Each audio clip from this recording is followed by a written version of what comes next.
Hey there, Jeff Sokol here. I've been wanting to make this video for a long time. It's taken me a long time to make it, and I'm sorry for that.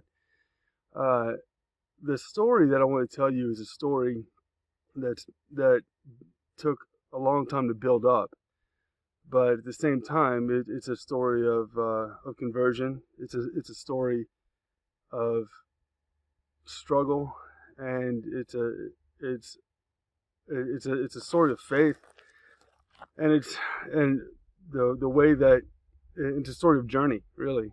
Um, the way that it came to me was by my own experience, and it was it's something I've been wanting to get out there for a very long time, and it's something that I believe that you deserve to hear. And if you're on the fence, or if you don't want to hear it, that's fine.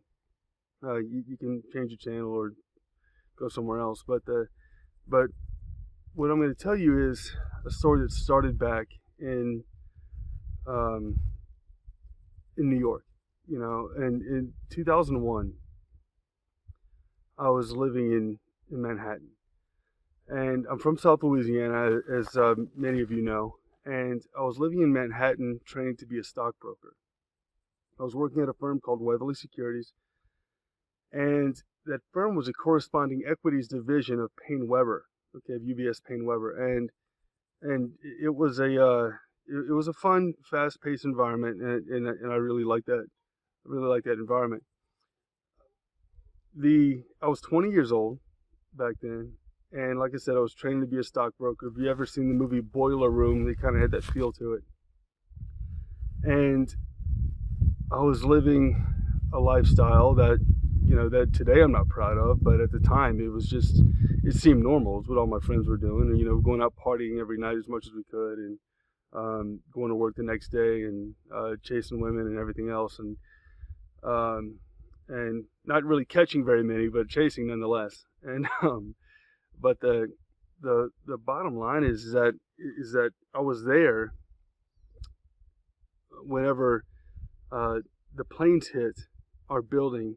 We were on the 29th floor of the South Tower of the World Trade Center. And that was a really shocking experience for us.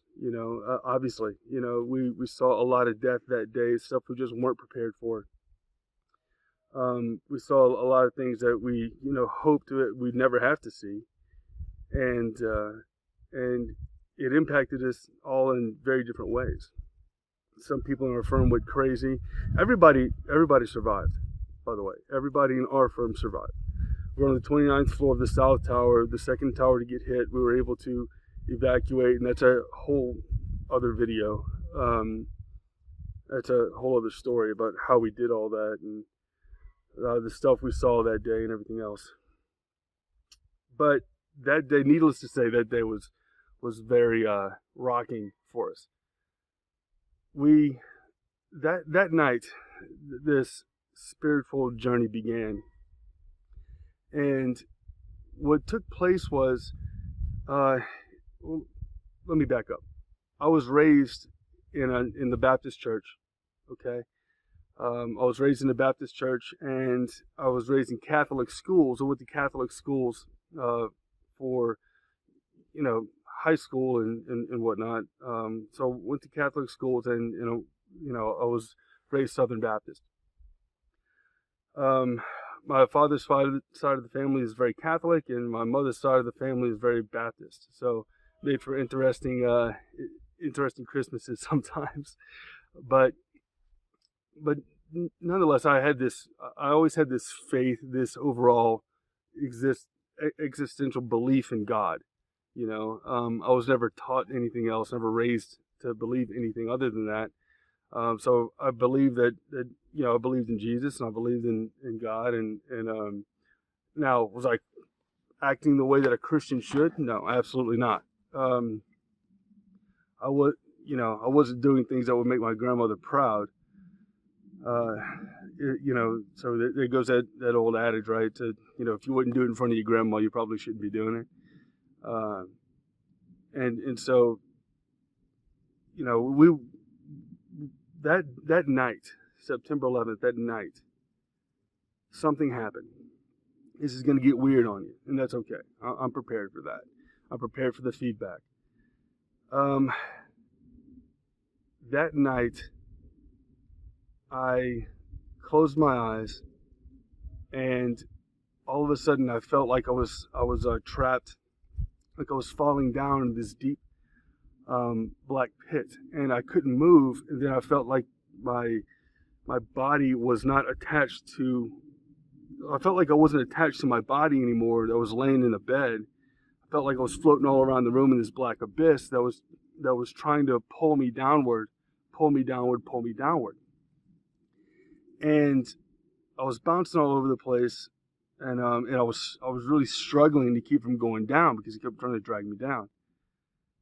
And I decided to I kept struggling to wake up, and then finally I'd wake up and I wouldn't be able to move.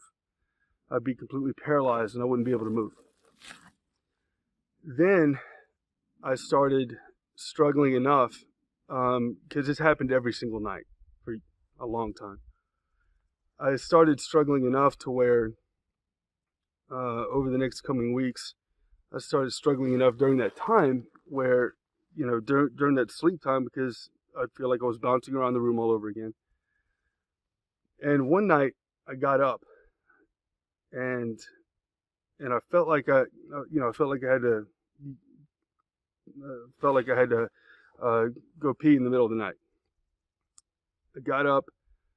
I had been drinking, as was typical of the days after September 11th, and this was probably 2 weeks afterwards, and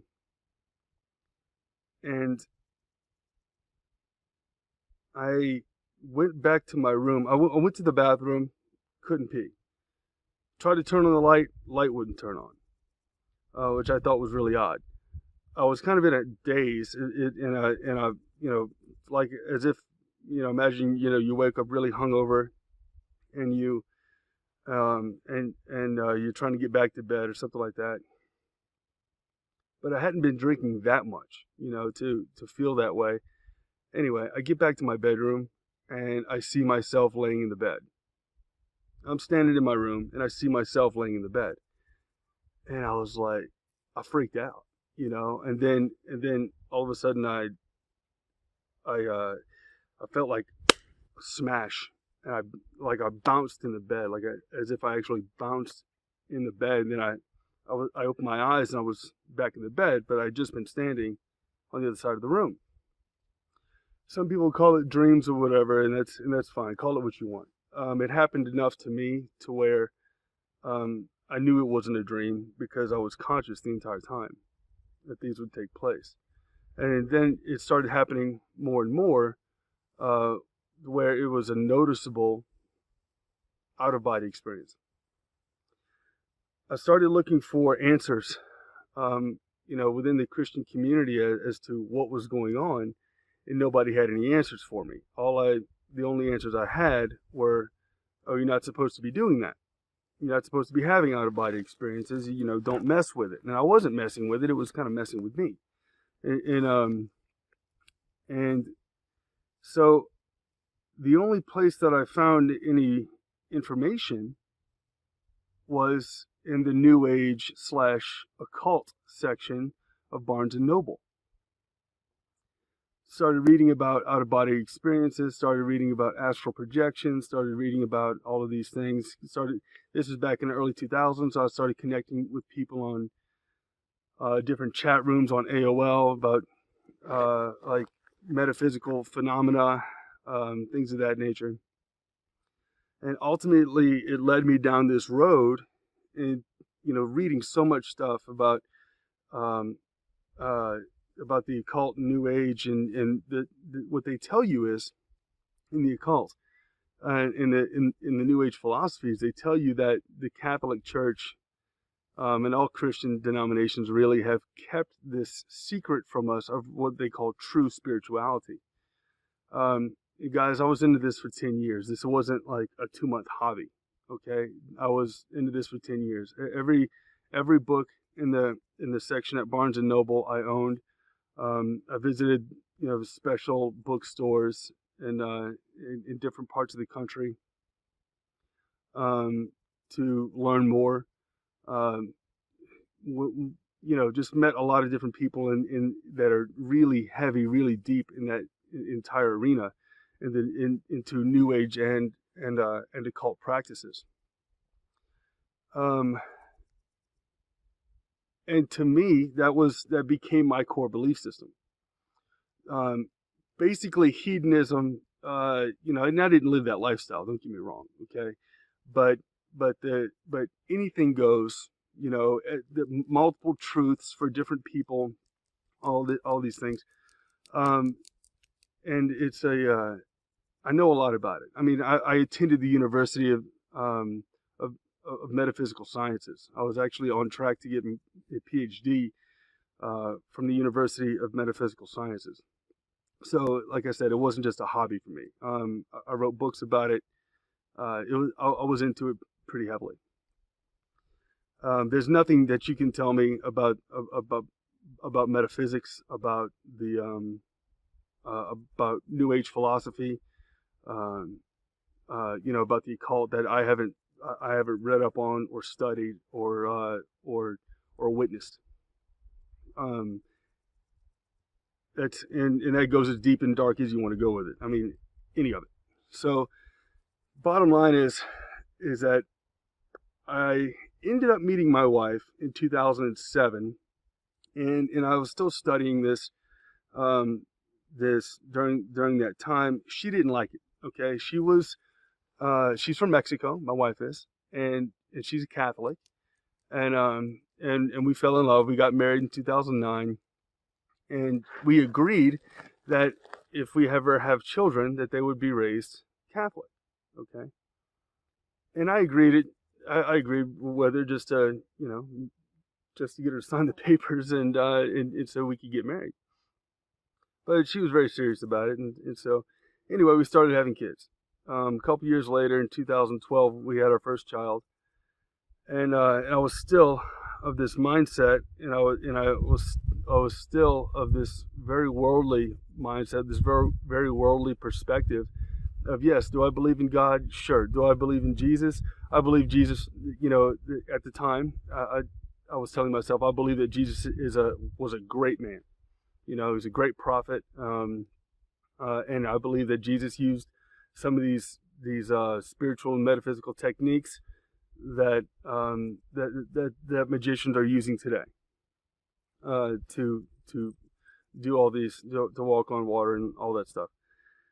And so basically I was very open-minded, almost so open-minded, and I always tell people, don't be so open-minded that your brain falls out, but I was exactly that, because that's what New Age philosophy teaches you, that basically it doesn't matter what your philosophy is in the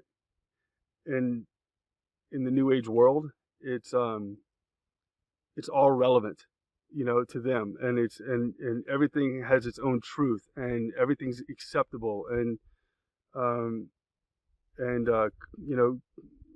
standing here in the beautiful forests of Montana, and outside of my home. My home's 200 yards from here, and creation was based on lightning striking a mud puddle and causing evolution, and because that's what everybody's taught, and so it's obvious, and so this was a typical philosophy that a lot of people hold. A lot of good people hold this philosophy, that didn't go into the extremes of it that I delved into,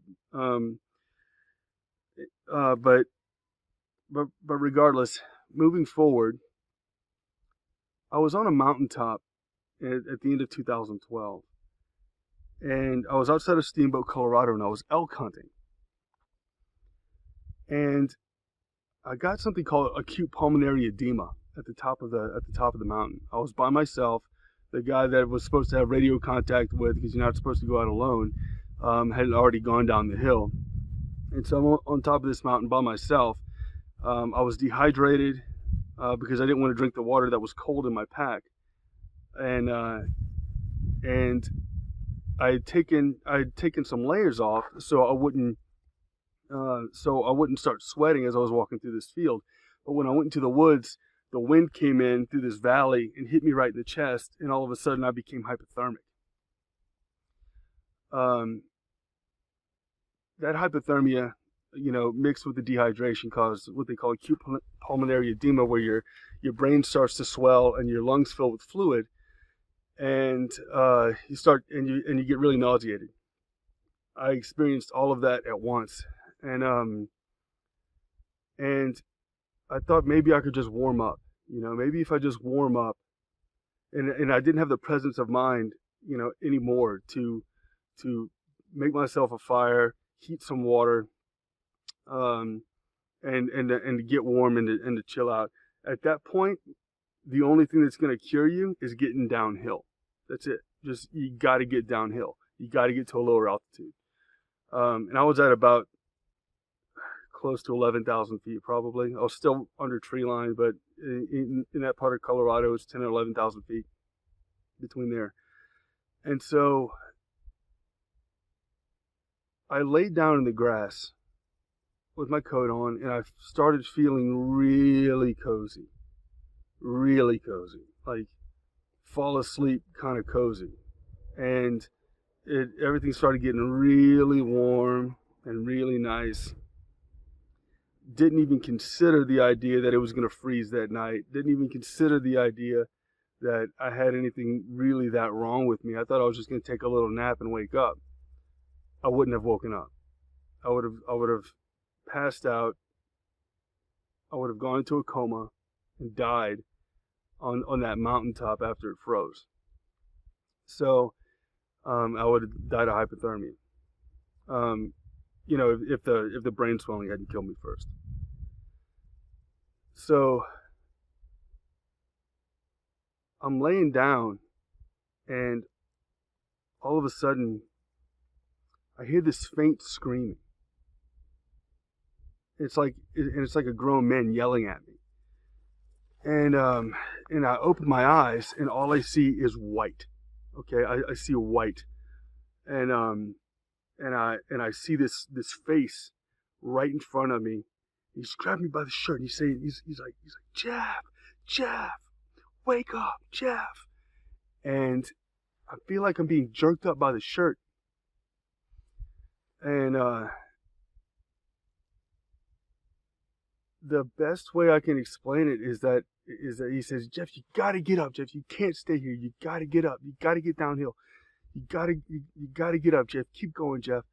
And I still had over a mile to go, walking until I could get down the hill, until I could start my descent.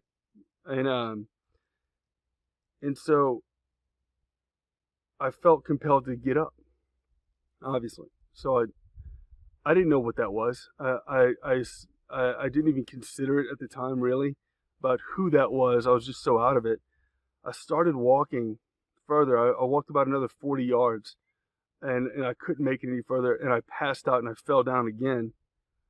My knees just gave out, and I fell. Same thing happened again. This white masculine face, this glowing masculine face is in front of me, grabbed me by the shirt, saying, "You gotta get up, Jeff. You gotta get up. Get up, Jeff." And so I got up again, and then all of a sudden I became terrified that my wife and my little girl were in danger. Terrified for absolutely no reason whatsoever, other than whatever this was put that fear into me. At the time, I thought it was my spirit guide. Okay.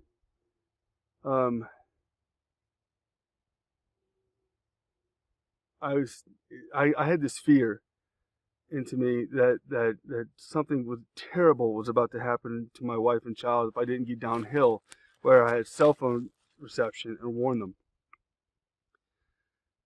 So it's exactly what I did.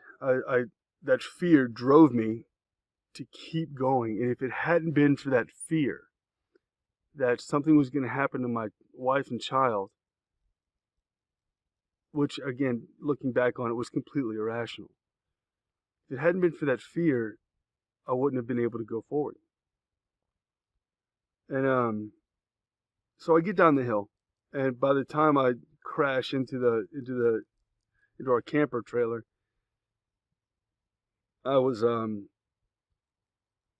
very tired, very worn. I didn't feel good, but the fear had pretty much dissipated.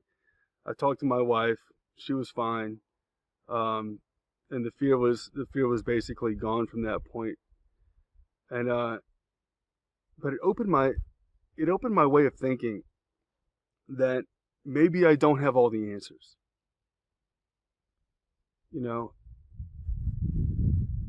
I had been very spiritually in tune, as a lot of people will become in the New Age, in the New Age arena, using meditations and things like that to expand and reach into the other 90% of your brain that you don't even really use. And I felt like I was very spiritually in tune. And that's a whole other video about how, the New Age and occult world can make you feel that way. That's a whole other topic, which I won't get into here. But I felt like I was very spiritually in tune, and I had felt the presence of entities before and stuff like that. So spirituality was not something that I was afraid of, but this felt different. Whatever that was did not feel like the same thing that I had been encountering. And it felt cleaner. It felt more holy. It felt more authoritative. Okay? And so, a seed was planted there that maybe I don't have all the answers. So, I meet a guy reaches out to me, like, immediately after this, like, literally less than a week later. His name's Danny. He's a good friend of mine now. And he reached out to me to do business together. And whenever he reached out, he started to talk to me about him being a Catholic. And of course, I immediately blew him off. And to me, he says he's a Catholic. Everything spiritual he has to say is completely invalid. Anything he talks about to me is completely invalid. And about the Eucharist, about all this stuff that I had heard growing up. I took theology classes in high school. I thought it made me an expert. And so I started talking to this guy more and more. And at first, our debates were very heated.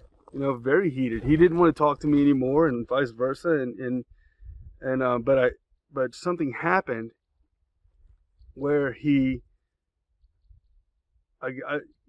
being led by the Holy Spirit, I guess, is that he started to appeal to my pride, which was very, very intense at the time.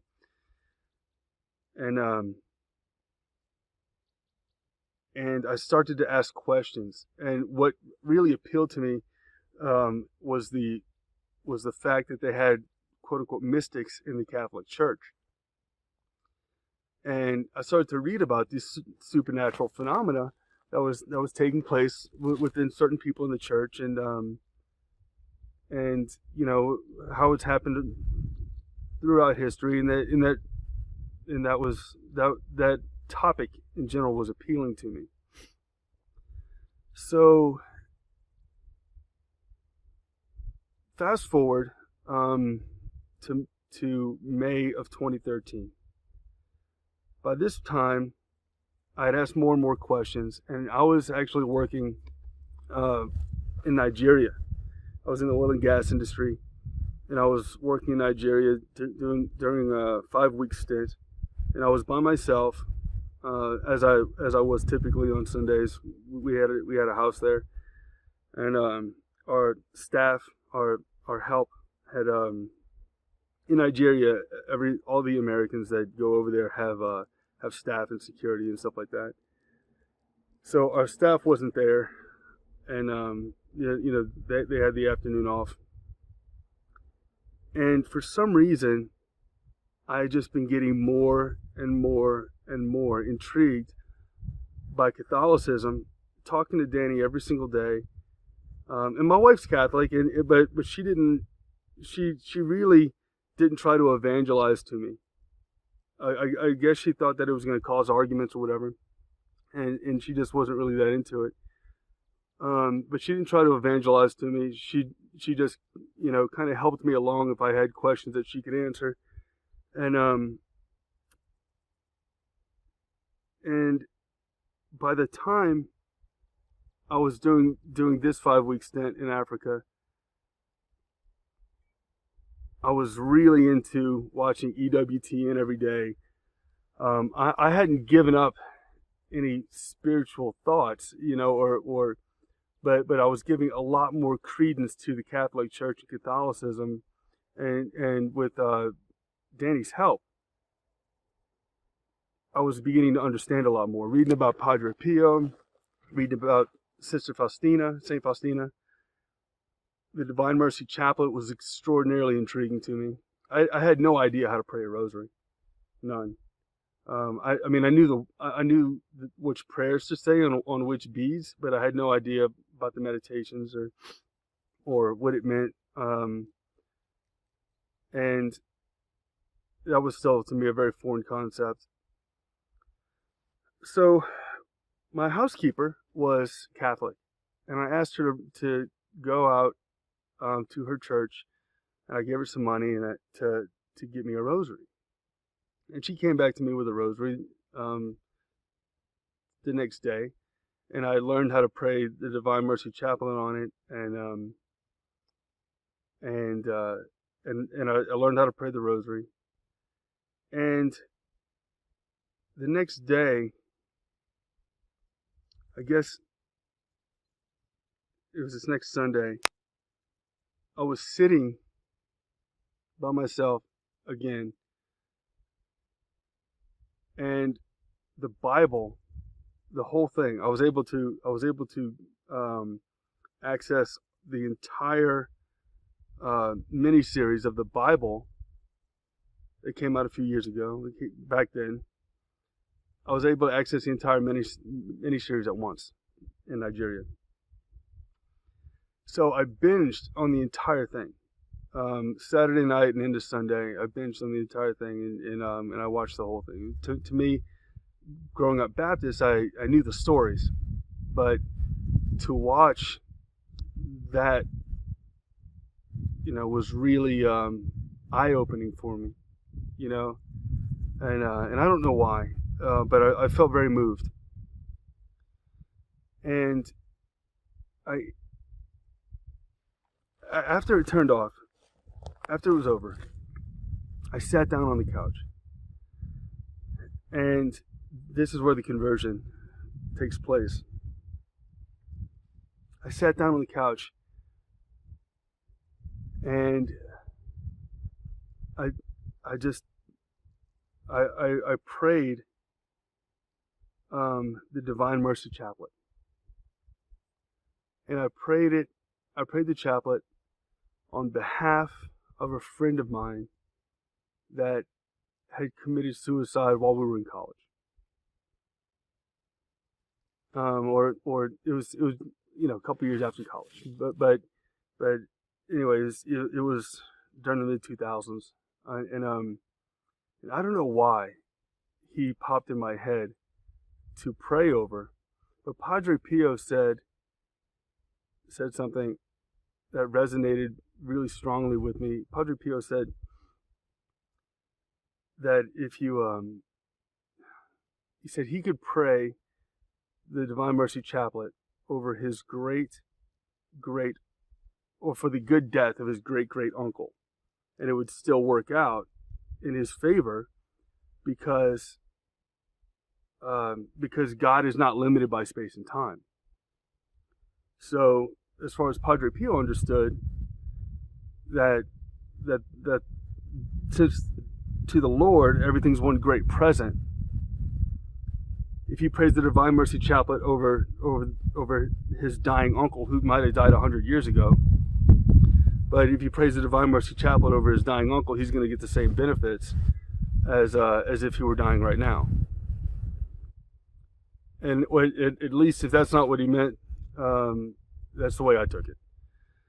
So I prayed this Divine Mercy Chaplet, not knowing really what I was doing, not knowing anything about intercession, no real agenda, just I just felt moved to do that. So I did. And then I sat on the couch and I was thinking, I said, Jesus, I feel like you're real. I feel like you're here to an extent. I believe. I said, Jesus, I've never felt you the same way that I felt other spiritual entities, in the past. During my New Age / occult days,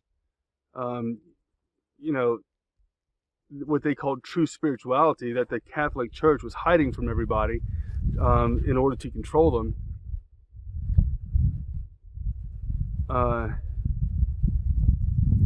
I just told the Lord, I said, I never felt you like that before. And I said, I basically challenged him. I said, if you want me to understand who you are, then you got to show me, and which is a horrible thing to ask of Jesus. It's the doubting Thomas kind of stuff, right? But I did, I absolutely did. And all of a sudden, as I was sitting on the couch, I felt this warm, glowing, welling up inside of me. Okay, and it was just this warm feeling, almost like a light, just welling up inside of me. And I closed my eyes, and I felt like I was floating. I wasn't floating, of course, but I felt very light, as if I was floating on the couch, but I felt very light, like I couldn't feel the couch anymore. And I stood up because whatever was in me was combating with the Lord coming in. And I felt very, very uncomfortable, I guess. This was very new to me. I felt very uncomfortable with this kind of feeling. And so I got up and I started walking around the back of the couch. And I was like, whoa. What's going on here? And because the feeling didn't stop just because I got up. The feeling was still there. So I walk around the back of the couch and I'm like, what is this feeling? What's going on here?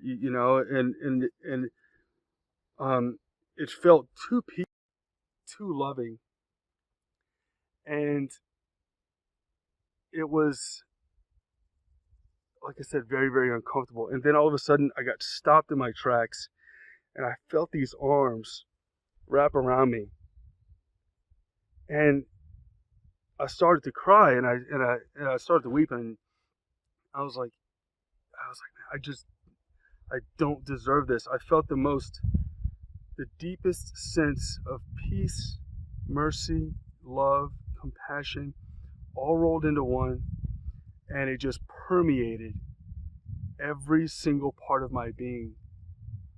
And I felt so incredibly unworthy to experience that.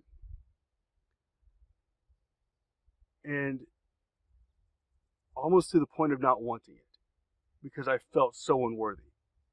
I felt so ashamed of who I was, and the sins I had committed, the mistakes that I had made, and the things I had preached against the church, and all this stuff, and the language that I was using, and I felt so incredibly ashamed.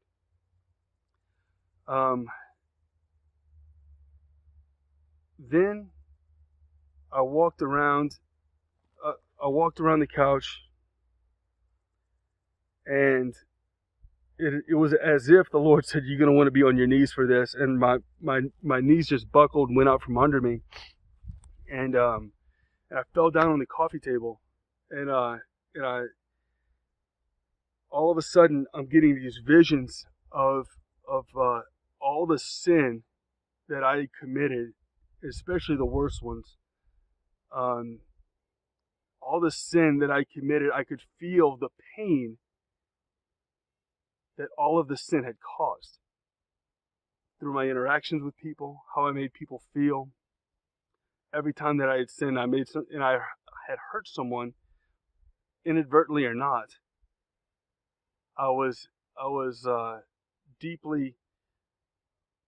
It manifested inside of physical pain in my body, and it was like it was being rammed through me, and it would come out in the form of screams because it was extraordinarily painful. And so I'm feeling this sin in this intense pain throughout my body, just being pushed through me. I'm screaming, ah! And I'm so grateful that nobody was there, because they would have had me committed in Nigeria, and that would not have been cool. They it all of this pain was coming through me, being pushed through me, and I was having these visions rolling through my head, boom, boom, boom, boom, boom, boom, boom, boom, and I could feel all the pain, and I knew what each pain was as it was taking place. And I'm sitting there on the ground, and I'm screaming and screaming. This is going on for like 3, 4, 5 minutes. And every time I try to get a breath, I can't get a breath, and another scream comes out. Like I get half a breath, and an even longer scream comes out, and I get another half a breath, and an even longer scream comes out. And this is going on for a while. And I'm still having these visions of all the different sin and the pain, because it was like I was being told where this pain's coming from. And then it stopped, and I saw, but I didn't see my house. I saw another vision. The vision was of my friend. There's like an open meadow and an oak tree, and he didn't hang himself. He shot himself. But there was an open meadow and an oak tree, and golden sky. And Jacob, I just said his name. I didn't mean to. Was walking towards the tree, and I didn't know what that meant. And I had no idea why I was seeing this, and I still don't, to this day, I don't know what it means. But he was walking towards the tree, and all of a sudden the pain started again. But this time it wasn't my pain. It was the despair and pain that he was feeling before he shot himself. It was immense. The pain and the suffering, the mental anguish that he was experiencing before he shot himself, that I felt was extraordinary. Almost to the point where if he was feeling that, you couldn't blame him, And that went on for about another minute. Excuse me. That went on for about another minute. And then it stopped. And I could see Jacob's face in front of me. And it was this beaming smile. And there was light coming from behind him. And it was just this amazing, beautiful light coming from behind him. And all I could see was his face in front of me. And it was this light coming back from behind him. And he was just smiling at me. And then everything stopped. The visions were gone.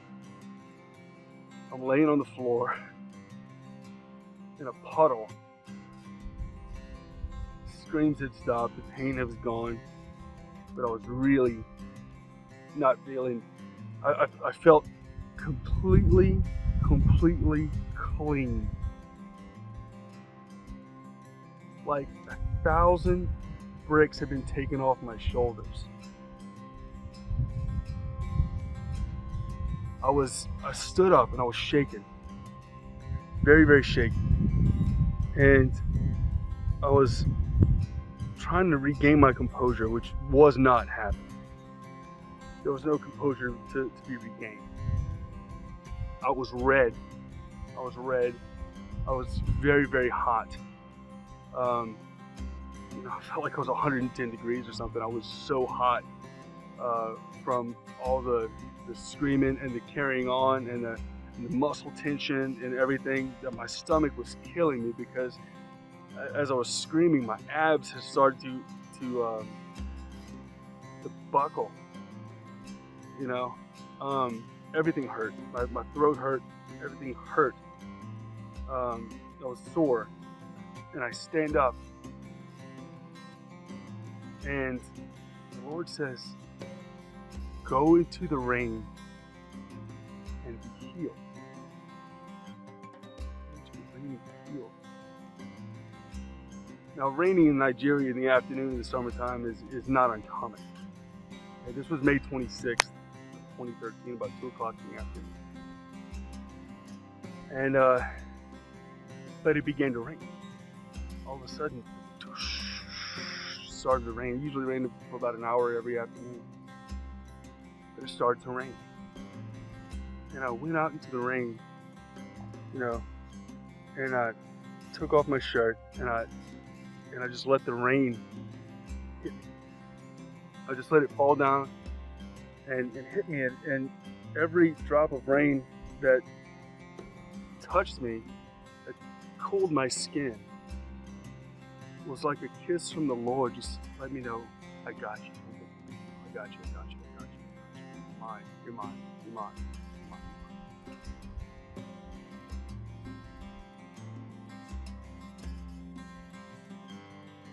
I didn't know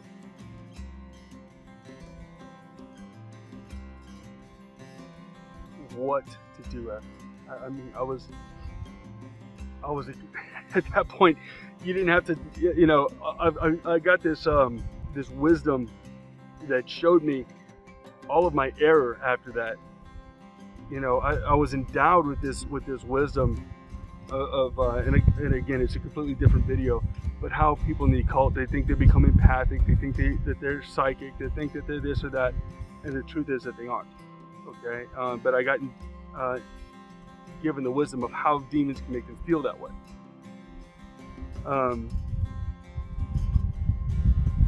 But the thing is that I was so at peace, and the only thing I could think to do, because I like to write, is write it down. And I've shared the story one-on-one with many people when I find that it's necessary. But I've not ever made a video like this. And from that point forward, people wonder, Jeff, why are you Catholic? Glad you came back to the Lord, as they say. Glad you came back to the Lord, but why Catholicism? And the reason why Catholicism is because I had that experience based around Catholicism, and the experience I had with my friend being an intercessor for him was based in Catholicism. It was based in the teaching of the Divine Mercy Chaplet. I'm Catholic because of John chapter 6. I believe in the Eucharist, very, very much so. You don't have to carry a rosary in your pocket every day and pray a rosary every day to be a Catholic. Okay, that's not mandatory. You don't even have to believe that Mary is something great to be a Catholic.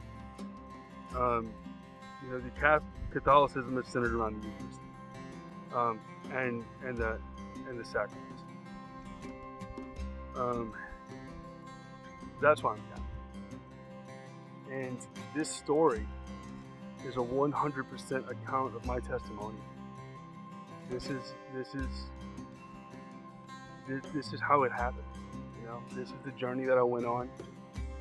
I feel like I'm very well prepared to face critics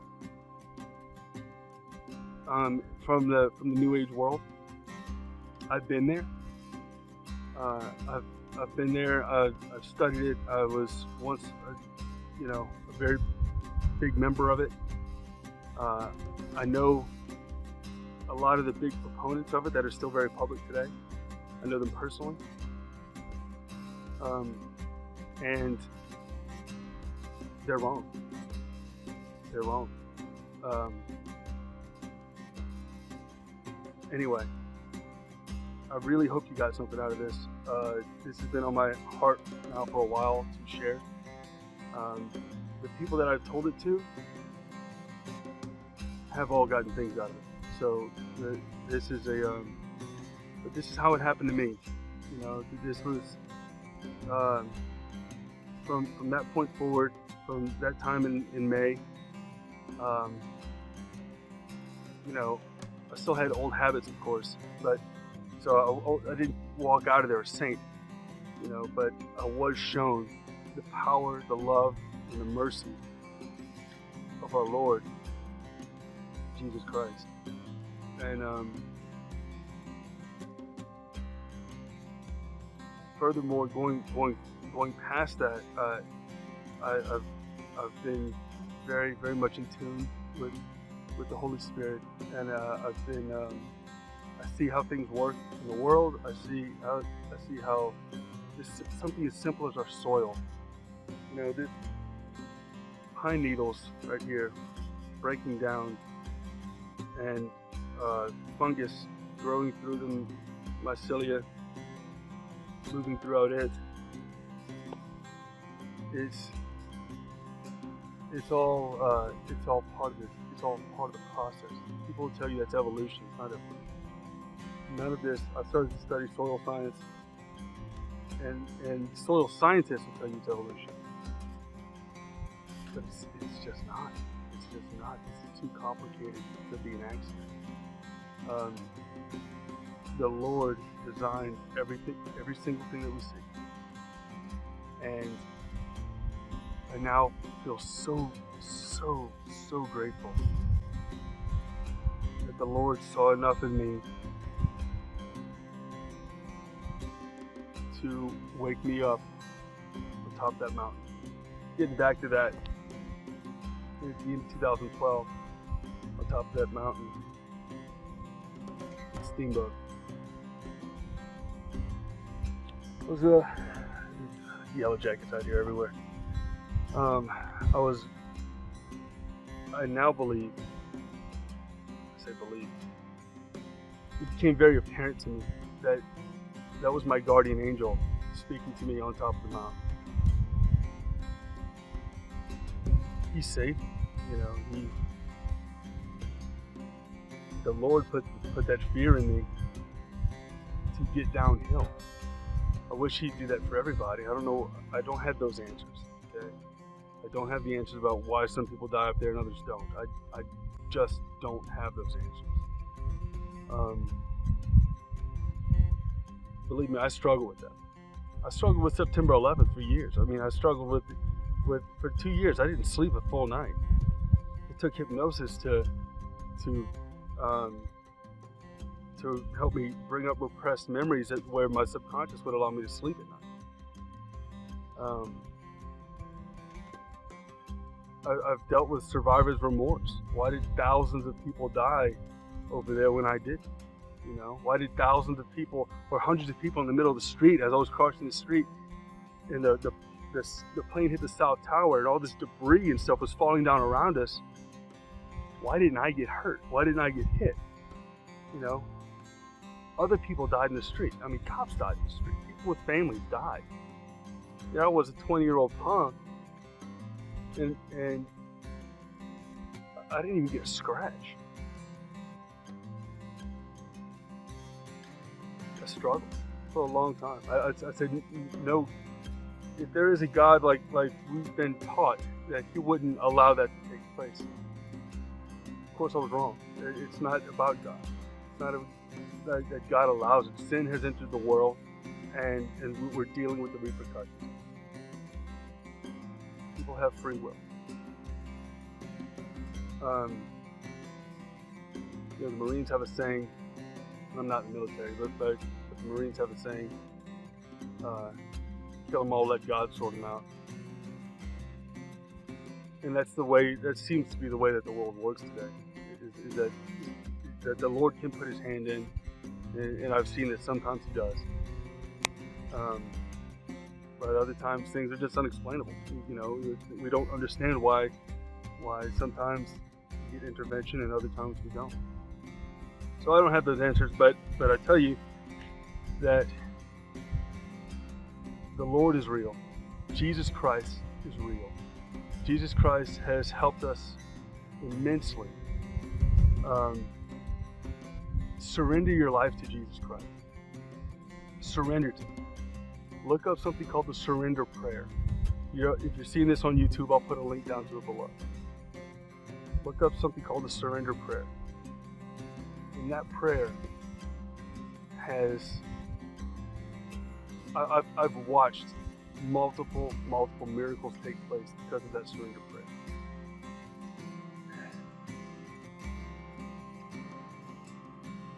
He'll take care of you. He does take care of you.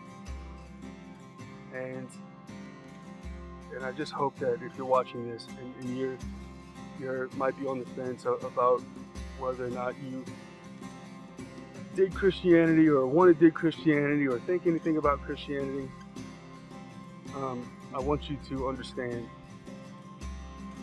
that I did it the other way for a long time, and that what I've been able to find is that Jesus Christ, after all the struggles I've gone through, Jesus Christ is absolutely 100%,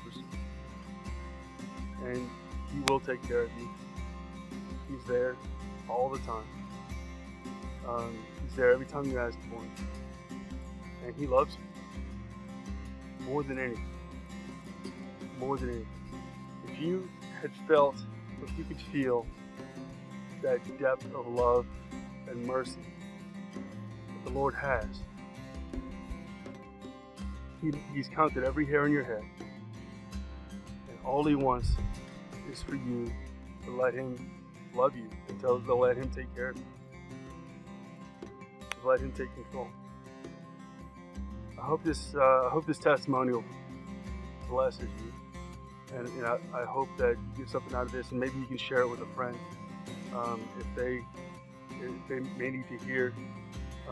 If you know somebody in the New Age or in the occult world that believes in all this open-ended stuff like Buddhism and all this stuff that just takes away. See, the devil doesn't care if you wear black clothes and with hoods on and vampire teeth and walk around in the street, trying to scare people and with a 666 shirt on and putting up Baphomets in public places. He doesn't care about any of that. All he cares about is taking your attention off of Jesus. It's the only thing he cares about is taking your attention away from Christ. Can he do that? If he's done that and made you believe that he doesn't exist, he's done his job.